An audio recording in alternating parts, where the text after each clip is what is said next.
Versus Pakistan 15 வந்து அஃபிஷியலாக match வந்து பாகிஸ்தான் கவர்மெண்ட் வந்து கன்ஃபார்ம் பண்ணிட்டாங்க.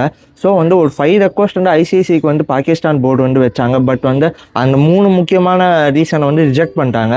ரெவன்யூ ஜென்ரேட் பண்ணி கேட்டாங்க, அதெல்லாம் பண்ண முடியாது ஐசிசி சொல்லிட்டாங்க. அதுக்கப்புறமா பைகாட்ரல் சீரிஸ் வந்து இந்தியா வர்சஸ் பாகிஸ்தான் வேணும்னு கேட்டாங்க. பாகிஸ்தான் வந்து இந்தியா கூட விளையாட மாட்டாங்களா, ஆனால் பைகாட்ரல் சீரிஸ் மட்டும் வேணுமா, அதுவும் பண்ண முடியாதுன்னு சொல்லிட்டாங்க. அதுக்கப்புறமா ஹேண்ட் ஷேக் பண்ணணும் மேட்ச் முடிஞ்ச அப்புறமா சொன்னாங்க. இந்த 3 ரெக்வஸ்ட்டுமே வந்து ஐசிசி வந்து ரிஜெக்ட் பண்ணிட்டு அவங்களுக்கு 24 ஹவர்ஸ் டைம் கொடுத்தாங்க.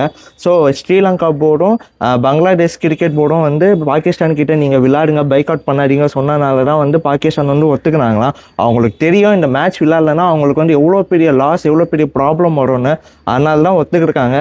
எனிவே வந்து இப்போ இந்தியா வர்சஸ் பாகிஸ்தான் மேட்ச் நடக்கும்போது கண்டிப்பாக போய் பாருங்கள். இந்தியா வந்து அடித்து டம்சம் பண்ண போகிறாங்க. இந்த மாதிரி இன்ட்ரெஸ்டிங்கான அப்டேட்டுக்கு வந்து எங்கள் சேனலை வந்து சப்ஸ்கிரைப் பண்ணி வச்சுக்கோங்க. பாகிஸ்தான் இந்தியாவுக்கு டஃப் கொடுப்பாங்களா இல்லையான்னு கமெண்ட் பண்ணுங்கள்.